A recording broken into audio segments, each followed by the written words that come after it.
यासाठी फडणवीस साहेबांकडून ऑफर होती असं अनिल देशमुखांनी म्हटलंय. समित कदम नावाचा जो व्यक्ती आहे तो माझ्याकडे 5-6 वेळेस येऊन गेला असं अनिल कदम. समजत नाही एवढ्या उशिरा शहाणपण कसं काय सुटलं अनिल देशमुखांना.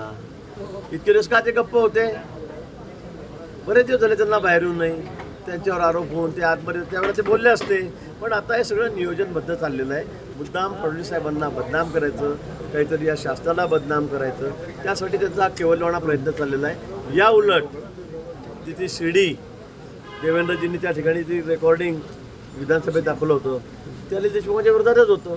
अनिल देशमुखांना वारंवार मी म्हटलं होतं की तुम्ही अशा चुकीच्या गोष्टी करू नका. 3 वर्ष 12 दिवसांनी माझ्यावर जो गुन्हा दाखल झाला हा अनिल देशमुखांनी सांगितलं की माझ्यावर खूप प्रेशर होतं, मला माफ करा, माझ्या मनामध्ये पण नाही आहे, पण माझ्यावर खूप प्रेशर आहे, माझ्या मनात नाही आहे, हे आपण मला सांगितलं.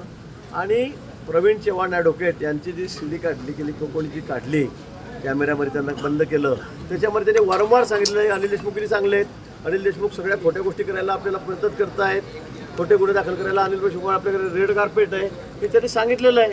त्यामुळे अनिल देशमुख आपली बाजू आता वाचवण्यासाठी, कारण CBIने सांगितलं आहे, CBIच्या रिपोर्टमध्ये तत्कालीन आमचे जळगावचे SP आहेत मुंडे त्यांनी सुद्धा सांगितलं की यांनी माझ्यावर किती प्रेशर आणलं खोटा गुन्हा करण्यासाठी, दाखल करण्यासाठी, आणि म्हणून त्यातून वाचण्यासाठी अनिल देशमुख आता देवेंद्रजींवर बिनबुडाचे आरोप करत आहेत. मला असं वाटतं असा आरोप विरोधकांना केला जातो. तुम्हीच आकडेवारी बघा महाराष्ट्राला काय मिळालं काय नाही. विरोधकांचं कामच आहे आरोप करणं.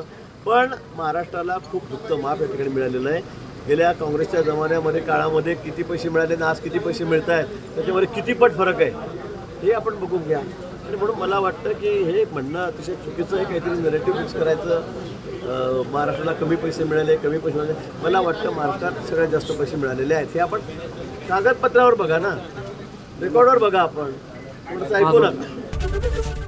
ABP माझा, उघडा डोळे बघा नीट.